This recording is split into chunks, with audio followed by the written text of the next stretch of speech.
Geger, Arab Saudi lawan Amerika, bantu Rusia dengan cara ini.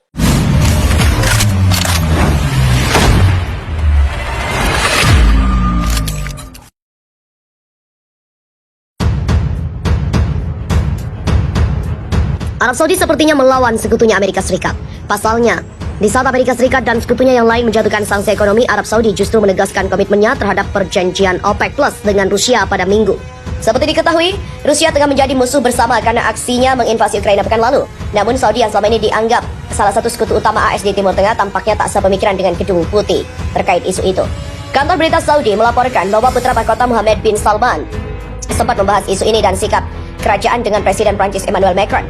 Dalam hal ini, Yang Mulia Putra Mahkota menegaskan keinginan kerajaan yang stabilitas dan keseimbangan pasar minyak dan komitmen kerajaan terhadap perjanjian OPEC Plus. Anggota OPEC Plus sekelompok 23 negara yang dipimpin oleh Arab Saudi dan termasuk Rusia akan bertemu pada Rabu untuk membahas pelonggaran keran. Hanya beberapa hari setelah invasi Rusia ke Ukraina mengirim banyak minyak mentah melonjak melewati 100 US dollar per barel. Ke-13 anggota OPEC akan bergabung dengan 10 sekutu mereka dalam kelompok OPEC Plus pada pertemuan telekonferensi, sementara Arab Saudi dipandang sebagai gembong negara anggota OPEC asli. Rusia adalah pemain utama di antara 10 negara yang membentuk OPEC. Menlu Rusia dilarang hadiri KTT PBB. Menteri Luar Negeri atau Menlu Rusia Sergei Lavrov tidak akan menghadiri pertemuan tingkat tinggi Dewan Hak Asasi Manusia PBB dan Dewan Perlucutan Senjata di Jenewa. Pertemuan itu dijadwalkan pada Selasa waktu setempat. Kunjungan PM Lavrov ke Jenewa untuk sesi UNHRC dan konferensi peluncutan senjata telah dibatalkan karena larangan yang belum pernah terjadi sebelumnya pada penerbangannya di wilayah udara sejumlah negara Uni Eropa yang telah memberlakukan sanksi anti-Rusia.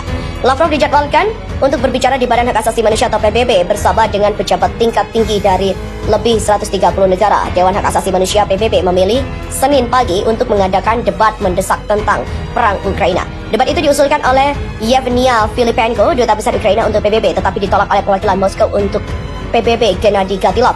Pemungutan suara kemudian dilakukan dan diadopsi dengan 29 suara mendukung, 5 menentang dan 13 abstain. Dewan HAM PBB mengatakan debat akan berlangsung pada Kamis. Sementara itu, Presiden Swiss Ignazio Cassis juga mengumumkan pada Senin bahwa Dewan Federal, sebuah badan yang mewakili partai-partai parlemen utama, memutuskan untuk mengadopsi paket sanksi yang dijatuhkan pada Rusia oleh Uni Eropa. Keputusan itu terkait dengan intervensi militer Rusia yang berkelanjutan di Ukraina. Menurut pengumuman oleh Badan Transportasi Udara Federal, Rosaviation, Rusia menutup wilayah udaranya pada Senin untuk 36 negara. Langkah itu dilakukan setelah Uni Eropa melarang pesawat Rusia dari wilayah udaranya pada Minggu. Swiss tidak termasuk di antara negara-negara yang disebutkan namanya. Lavrov menjabat di bawah kepresidenan Putin dan Dmitry Medvedev. Dia juga menjadi Menteri Luar Negeri pada 2004 dan dalam karirnya ia kerap mewakili Kremlin dalam negosiasi internasional di Jenewa mengenai konflik global seperti di Syria atau yang melibatkan Iran dan dalam pembicaraan dengan Amerika Serikat. Perwakilan Rusia dan Ukraina saat ini melangsungkan negosiasi di perbatasan Belarusia-Ukraina. Tidak ikut jatuhkan sanksi, Arab Saudi malah bekerja sama dengan Rusia. Di saat Amerika Serikat dan sekutunya serta sejumlah negara lain menjatuhkan sanksi ekonomi, Arab Saudi justru menegaskan komitmennya terhadap perjanjian OPEC Plus dengan Rusia. Seperti diketahui, Rusia tengah menjadi musuh bersama karena aksinya menginvasi Ukraina pekan lalu. Namun Saudi yang selama ini dianggap salah satu sekutu utama AS di Timur Tengah tampaknya tak sepemikiran dengan Gedung Putih terkait isu itu. Kantor berita Saudi melaporkan bahwa putra mahkota Mohammed bin Salman sempat membahas isu ini dan sikap kerajaan dengan Presiden Prancis Emmanuel Macron.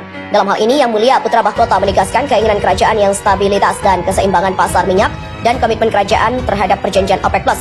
Anggota OPEC Plus sekelompok 23 negara yang dipimpin oleh Arab Saudi dan termasuk Rusia akan bertemu pada Rabu untuk membahas pelonggaran keran. Hanya beberapa hari setelah invasi Rusia ke Ukraina mengirim minyak mentah melonjak melewati 100 US dollar per barel. Ke-13 anggota OPEC akan bergabung dengan 10 sekutu mereka dalam kelompok OPEC Plus pada pertemuan telekonferensi, sementara Arab Saudi dipandang sebagai gembong negara anggota OPEC asli. Rusia adalah pemain utama di antara 10 negara yang membentuk OPEC.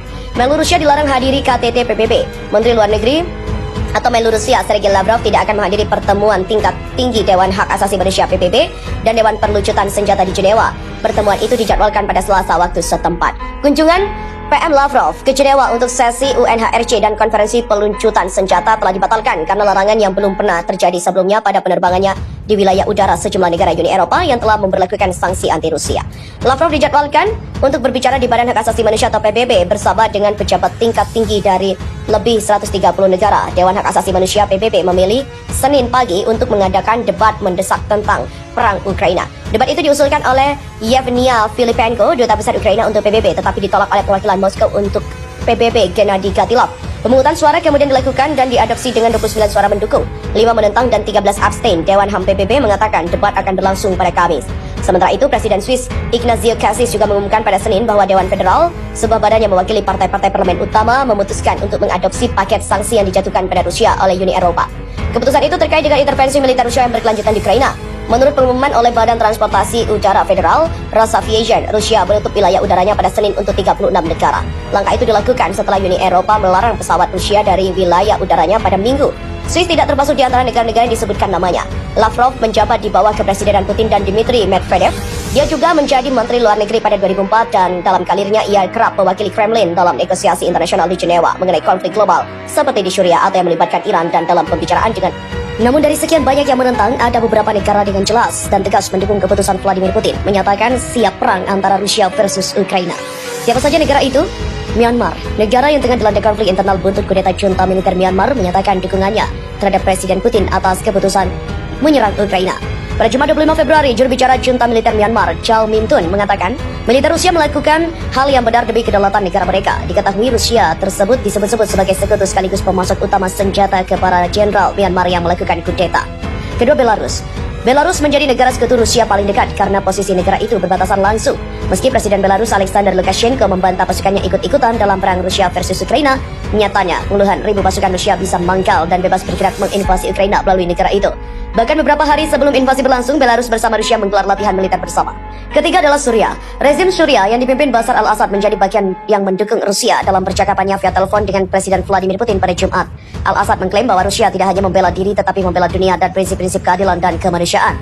Federasi Rusia akan memberikan pelajaran kepada dunia bahwa negara adidaya tidak hebat hanya dengan kekuatan militer mereka, tapi dengan menghormati hukum, moral yang tinggi dan prinsip-prinsip kemanusiaan. Keempat adalah Venezuela. Dukungan bagi Rusia selanjutnya datang dari kawasan Amerika Selatan, tepatnya Venezuela. Presiden Venezuela Nicolas Maduro pada Selasa 22 Februari menyatakan dukungan penuh kepada Rusia dalam menghadapi sikap agresif yang diambil oleh Amerika Serikat, Uni Eropa, dan Fakta Pertahanan Atlantik Utara NATO. Venezuela mengumumkan semua dukungannya untuk Presiden Vladimir Putin dalam membela perdamaian di Rusia, rakyatnya, dan tanah airnya, semua dukungan untuk Presiden Putin. Kelima adalah Kuba. Negara selanjutnya yang terang-terangan mendukung Rusia adalah Kuba.